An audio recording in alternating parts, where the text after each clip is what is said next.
major podcasts can be found.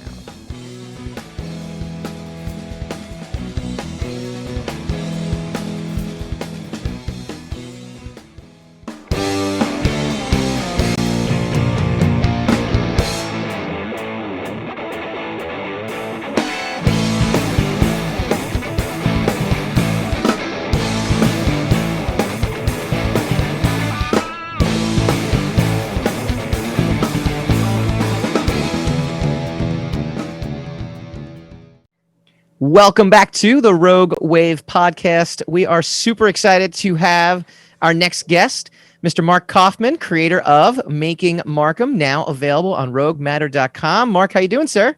I'm doing great. How are you guys? We are doing, we're lively today. We're good. You hold the honor of being the first. Well, not really. We had somebody else on last year. Second. See what I mean about you and your arguments? You always like nullify your own. Just get on with it. You're one of the first rogue spotlights that we get to do, where we actually feature. Because, like last year, we were kind of like tiptoeing around the website because it wasn't actually launched yet. So we're kind of like, we weren't quite sure. But no, we are officially able to talk about all the cool stuff. So you are one of the first creators from Rogue Matter to come on and talk about the project. Give everyone the 30-second pitch of Making Markum. So Making Markum is the introductory piece to this character who's known only as Markum. Like any interesting character, he goes by only one name. And it's really exploring, a character who ends up being among the, best at what he does in future state, and what he happens to do is kill people. It sort of explores how he came to that line of work, and it also, it both alludes to his backstory, specifically his childhood, and he's a bit of a, I guess maybe to some degree we're all victims of one kind or another, but yeah. It alludes to, what caused the brokenness that he carries. That's a heavy weight on him, and also it sets up a lot of what's to come. The character Markum has a long story arc, and we're very excited about the next story that's Markum centered. Yeah, I mean, to be honest with you, the origination of this character was centered more around his future state, but as far as introducing this audience, the thinking was it would be more interesting to do a little bit of a backstory leading into. Well, actually, I found that to be interesting, though, because I liked that I'd gotten to read the first issue a few days before it dropped today, and it had, it's really actually talking about the main character without meeting the main character until the very end, and it's told through Doc's character, who is obviously kind of the manager, for lack of a better term, and because you're reading a sequence where this character you think is the main character and is going to find some way out of the predicament that he's in, and then halfway through you kind of realize you're like, oh no, he's in a bad situation, and he's not the guy, he's not the Punisher, the John Wick character that's going to be able to get out of this in that fashion. Right. Well, it's a bit of it's a little bit along the lines of, Usual Suspects, where the whole time you're talking about this guy. And in this case, there's not sort of that sleight of hand where you find out that the narrator is actually the character that's been discussed the whole time. But right. It's sort of similar. Yeah. That, Markum is a bit of a mystery. It's kind of a hard to pierce veil, and that's intentional, because I think he's a complex character, and so and I think that's what makes it interesting, right? Is we're trying to explore it's one thing to sort of just have this cartoonish, this is the assassin, and right. there's so many stories where you have that type of character, and they're really one-dimensional. And it seems more interesting to what what is going on inside of this person. It's like, instead of just making them sort of this, there's got to be this unstoppable killing machine. A cost, or there has to be some sort of motivation for what propelled them into this kind of state of being. So, and like, it's interesting because he is picking up things as he moves along that he cares about. I mean, part of his brokenness was that he was a loner, and I remember hearing an interview a long time ago where somebody was talking about, the reason James Bond is kind of a crummy character is because, he doesn't care about anything. So, it's like if you were actually that type of secret agent, but you had a family, you had a wife, it's like, if you messed up, and they've done that a little bit in some of the more recent films where there's a cost to him, and it makes it more interesting. But in like the older films, which I loved as a kid, so I'm certainly not dissing either the character or the films, because I still hot take when I happen to be flipping past TNT and they're showing Diamonds Are Forever, I will stop and watch the full film. So I'm not saying that. I'm just saying, it's when you have a character that has that starts to pick up those things he cares about, and so there's a risk, not just to himself but to others in his life. It sort of raises the stakes and makes it a bit more interesting.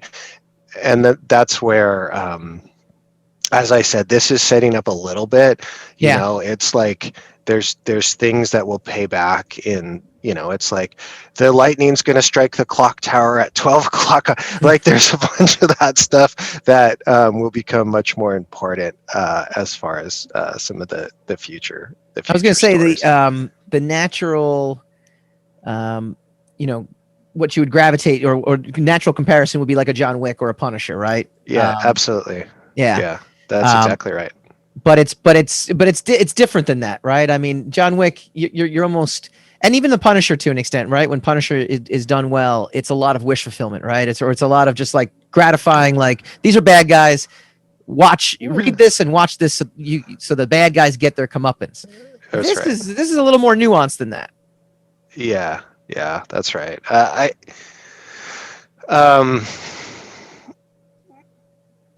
Which incidentally, the Punisher was my favorite character as a kid because. So many of these other superheroes, let's say, although the Punisher was a cooler superhero because he was more like Batman. He was just some dude, right? That can do this stuff because he's but he's determined. He's determined. I mean, he was like a special ops or something. I mean, he's got training, but I'm just saying he can't just, like, Superman is like, I mean, what are you going to do, right? The guy's Superman. I mean, if you were like a bad guy, you'd be like, what's the point? You throw a gun at him. That's what you do. Yeah, that's right. And then he bends it into a pretzel. Right in front of you, just to make you look even worse than you looked 5 minutes earlier. Yeah, that's what I'm saying. You just feel like, you've got me. That's right. Yeah. So I mean, I loved the Punisher as a kid because he would actually follow through, right? I mean, Superman, Batman, they'd put these guys in Arkham Asylum and then they'd always break out. And you're like, hey, at some point, man, you got a responsibility here, because how lax the security is at that particular penitentiary. I mean, it's like, I don't know who's running the shop. Crap, Bob's on security tonight. I'll block off 11 o'clock to go catch the Joker again. At some Like he's point, in the it's on union, you. we can't fire him, you know? Yeah. Like you just can't. Like it's tough. That's right. Where's the issue where Batman is like, or Bruce Wayne's like, I want to see the warden in my office 8 o'clock because this is getting ridiculous. Like, really? Again, the Joker and Two-Face? I mean, You're like, it's like, you're maxing your PTO days, security Yeah. guards. Like you can't just, You could you do can't an just call entire in story and- on the revolving door of wardens Arkham for Asylum. Arkham I don't know. Asylum. Has anybody ever done that? That would be a We great are story. creating Like comics right now. Arkham, it could be like a parody of how like incompetent the guards are. Like, It'd be the you most get the new boring guy. court case on the planet, Yeah. but yeah. Yeah. No, that would be a great series. I would get that in a second, man. I mean, In your past life, you were production coordinator for studios like Warner Brothers and Paramount. Talk to us about being on Hollywood sets, Yeah. and just working in this world. Well, interestingly, 6 Degrees. And this is dating me a bit, but I worked on. I remember Constantine, and the John Wick connection there with Keanu Reeves. But it was a really fun experience. I mean, to sort of be involved in that, and like I guess on that particular show, I remember walking around the within one of the sound stages. They built the Hell set, which was pretty interesting because when you see those scenes in the movie, the landscape and everything, which I'm actually kind of amazed because they did green screen a good portion of it, but they actually built physically a fair amount of that set, which was pretty cool to see the details, which that's people's craft. They spend a tremendous amount of time making sure those little pieces have every nuance and detail, and then it's like 5 seconds of screen time. But I mean, the interesting anecdote about that is I remember Keanu Reeves' name is not Keanu Reeves, at least that's not his legal name, that's on his driver's license. So he kept getting stopped at the gate trying to get on to the studio lot to film, and it was because the guards were being super zealous and were like, whatever I should probably remember, but whatever his given name, or at least the name on his driver's license, it didn't match with the pass. So they're like, you're gonna have to go pull over, we're gonna have to clear this up. And I mean, to his credit, he's not like this megastar a-hole that just read him the riot act. He was just like, okay, that's cool. And then finally one of them was like, hey, you're Keanu Reeves. It's like, yeah. I mean, his agent did call the studio and pretty much read them the riot act. It's his agent's job to be the like, a-hole. He's the star on the movie. You're not going to let him on. What's wrong with you? You're paying this guy millions of dollars. And I mean, he is actually at least in my interactions with him, it's a bit hard, but in my interactions, he's actually a very nice person who's really interesting to speak with. So in any event, that seems to fit the bill for him, like from what everyone, what you read about him and just in general, seems very, very humble. Yeah. So, John Wick was like a resurgence for him too. And it's good when good things happen to good people. Yeah. Yeah, for sure. I mean, they've got the new Matrix coming out, which should be interesting. I think I'm just channeling every other person in the universe, but I loved the first Matrix, obviously, and then the second two was kind of like, I don't know, man. But good for them for rebooting it, because it was such a revolutionary series. I'm glad they're rebooting it with him, instead of trying to say that that those stories never existed, or they're it'd be interesting to see how they work all that stuff in. Yeah, I absolutely. Instead of just, to your point, just that's one of the things that's a bit hard, because with the superhero movies, that's sort of the trend, and a lot of people are like, this is crap, and it's like, hey, that's how the comics work, right? You've got at any given time 7 different Batman series going on, which contradict. I mean, they're not intended to be one umbrella, complete story. They're all going in different directions. You know, I mean, like Mary Jane Loves Peter Parker is really different than a lot of the other. Is that what it is? I don't know. I remember there was like a romance one about Spider-Man, but I mean, it's very different than, you know, some of the other series they've done.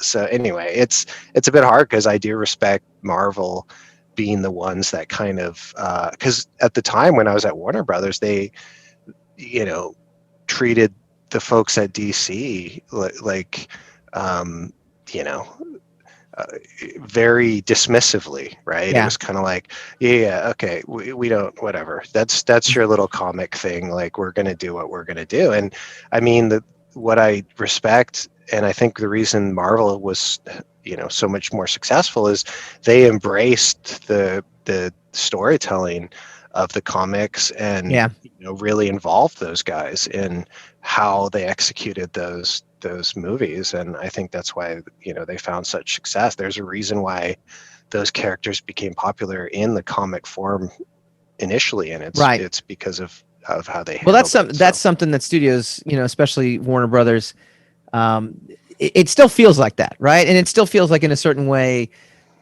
you have directors that, you know, they might like the characters, but they didn't grow up loving them, and that sometimes can irritate a section of fandom, you know, when it's visible on screen. You know, Star Wars is kind of the new Star Wars is almost like that. Even though J.J. Abrams claims that he was a big Star Wars guy and he loved him, maybe he loved him too much because it didn't seem to translate to screen the same way. Or Rian Johnson's Jedi. I think that was a bit of a no-win situation, though, right? Because I mean, in my opinion, the best of the new Star Wars movies post, you know, the George Lucas trilogy, like the second George Lucas iteration, so the newer one since that, not that I liked those, I'm just saying, was Rogue One. And I think it's because they were new characters that the directors and the writers weren't bound to sort of these characters that had so much weight to them based on both fans' expectations, but also you know, past and future stories. With Rogue One, I mean, they fit it in the Star Wars universe by, this is how, you know, the rebels got the plans for the Death Star, but they were completely original characters that you know, they could just build story arcs and you know, that all felt so organic, and as opposed to trying to shoehorn in something. So I'm a little bit sympathetic because I know you're not going to make, there was no way they could possibly have made everybody happy in the way they would have executed those. Unless you're Jon Favreau and Dave Filoni, and then you make everyone happy. Yeah, but again, though, that's because, you know, they're not dealing with sort of the main characters, right? They're dealing with. They also have the luxury of coming in second. You know, so they're kind of like cleaning up a disaster as opposed to as opposed to making the mess themselves. That's right. You know what? To your point, Mark, and I agree with you, but I also sit there and say they did make the decision to focus on those old characters, and I contend with Hassan all the time. I'm like, you know, The Force Awakens actually is a great movie until Han Solo appears. It's actually like it's interesting because you have, you know, this new character Rey. You have Finn, and he's a stormtrooper that has second thoughts about being a stormtrooper. I'm like, wow, that's really interesting. And then as soon as Han Solo comes on screen, you're now telling a story that's 30 years old. And at that point, it goes, you know, the whole trilogy goes off the rails at that but point. I feel like if they had not included the original characters, there would have been a huge backlash about that. You know, people have been like, how can you not have Carrie Fisher and, you know, Mark Hamill and Harrison? How can you not involve them? You know? Yeah. To your point, they did it in Rogue One, though. They did bring you Vader. They just did it. They just gave you enough. They just gave you enough. Well, I was disappointed because I thought they should have, from back, I mean, a decade ago, I always was hoping that they would, if they were going to do future story involving the original characters, I was hoping that they'd base them on the Timothy Zahn series because, you know, I think Thrawn and, you know, Mara Jade, there was some really cool, interesting characters. And I just thought those books were really well done. So I'm a little, I'm like, no. I don't think you're alone in that. No. This gentleman to my left is whichever way I am on the spectrum right there. You're centered below, so you're like in the power position, like yes. Yeah. Real quick, favorite as a kid, you were a Marvel guy or a DC guy? Well, as I said, I mean, I was more of, I think, a DC. I'm a little conflicted because I was like Punisher was my my go-to character just because I liked the fact that, I mean, and Batman too, for a similar reason, that they're just regular dudes. I mean, okay, in the case of Batman, he's a dude that happens to be a billionaire, so he can, he has a lot more resources to put towards, getting stuff than the Punisher. But I mean, it's still, I think it's particularly as I got older, I was more interested in that. But, when I was a kid, I liked a lot of the Marvel. I mean, particularly I was an X-Men guy, and I think, again, I like, I don't know, what did you guys think of that movie Logan? Because I liked the sort of Logan Western, was great. the Western feel to it. I mean, it was much like Mandalorian. It was like the Mandalorian is basically a space Western, right? Logan was very much like a Western. I mean, those guys confront him with, and he's like, they click the shotgun, and he's like, that's a sound that, I've heard too often. And it's like, oh man, that's totally a line out of like those classic Western movies, which I don't know, I thought that was cool. But anyway, so as much as I would say if I was a DC guy, I have an appreciation for a lot of the Marvel characters. Particularly, I was a big X-Men kid, I remember. Well, that's awesome. Check out Making Markum. It's on roguematter.com right now. You can read it for free. There's really no strings attached. That's kind of the awesome thing about Rogue Matter. We're giving content away, great content away. Mark, thank you so much for joining us. And thanks, guys. We hope to have you on again soon. I'd love it. Yeah. Sounds good. Thanks, guys. Awesome. When we come back, we'll put a bow on this episode.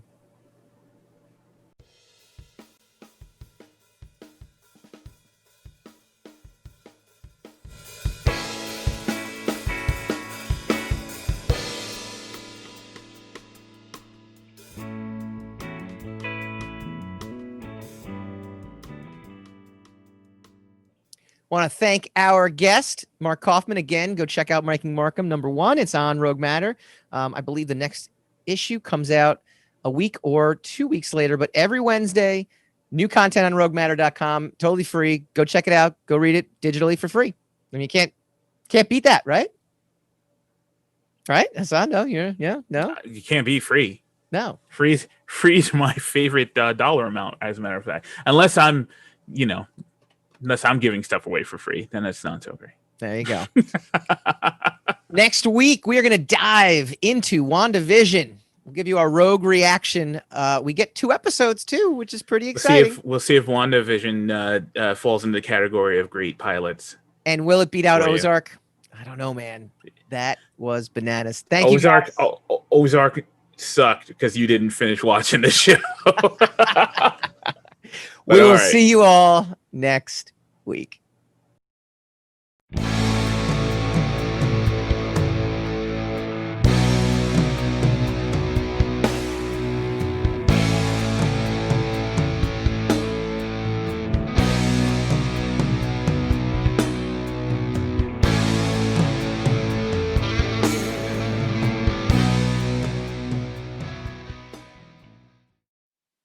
Rogue Wave.